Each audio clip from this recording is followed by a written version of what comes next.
Hi DIYers, Sterling from Alarm Grid here, and today we're going to show you how to set up your Duress code for your Lynx Touch L5100 wireless security system. Your Duress code is a special user code, and any Honeywell security system has the Duress as a feature. In fact, most security systems have a Duress as a feature. The Duress code is designed to protect you for a home invasion or a break-in as you're entering the home.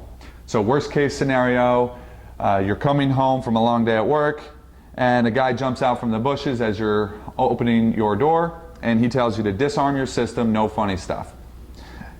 What you do is you enter your Duress code, the system disarms, no alarm is tripped, criminal thinks that he's beat the system and that no one's going to be responding.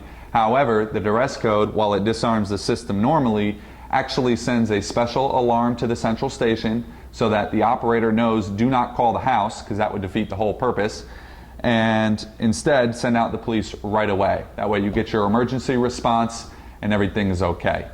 So obviously we hope that you never have to use your Duress code, but we do hope that you assign it so that if that worst case scenario happens, you'll be protected.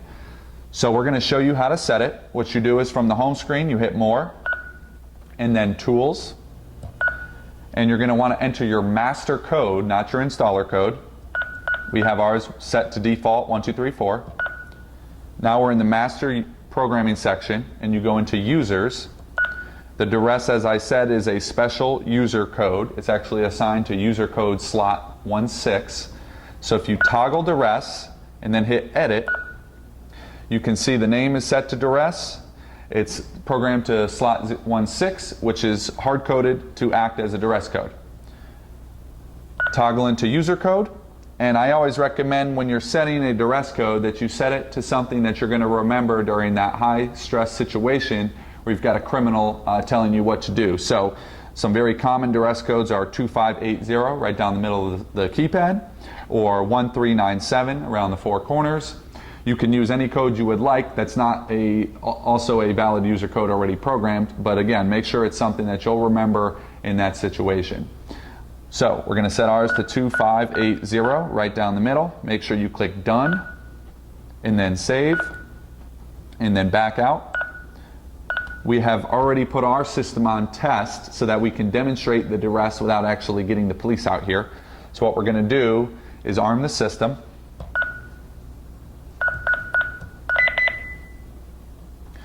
And while we wait for this countdown, I'll just describe a little bit more about the Duress. So again, it's just going to act as a valid disarm. The system will turn off as if we used our normal code, and that special Duress signal, it's a special type of alarm, is sent to the central station. The operator knows not to call to verify anything. They're just going to simply send out the police. So as soon as our system is fully armed, we're going to simply do the disarm, use the 2580 code to show you how the system simply disarms, and you know you'll be protected during one of those kinds of break-ins. We have our exit delay set to our 60 seconds, so we have 15 seconds more. Once the system is fully armed, we will show you the disarm. 5 more seconds.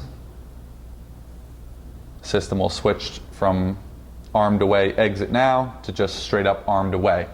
So now we walk into our house, criminal tells us, jumps in behind us, startles us, tells us to disarm. We can click the disarm and we remembered that 2580 Duress. Ready to arm chime as if we had used the code.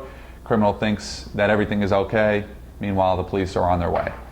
So this is a great security feature to protect your family. We do suggest that you set up a Duress code, but make sure that you know the code and that everyone in the house knows not to use that code unless they mean to. We want to eliminate false alarms because there will be no verification calls from the central station. So make sure you're only using the Duress in those emergency situations. If you have any questions on using or setting up your Duress code, please leave us a comment in the section below, and make sure to subscribe to our channels so that you'll get updates on all new videos that we post.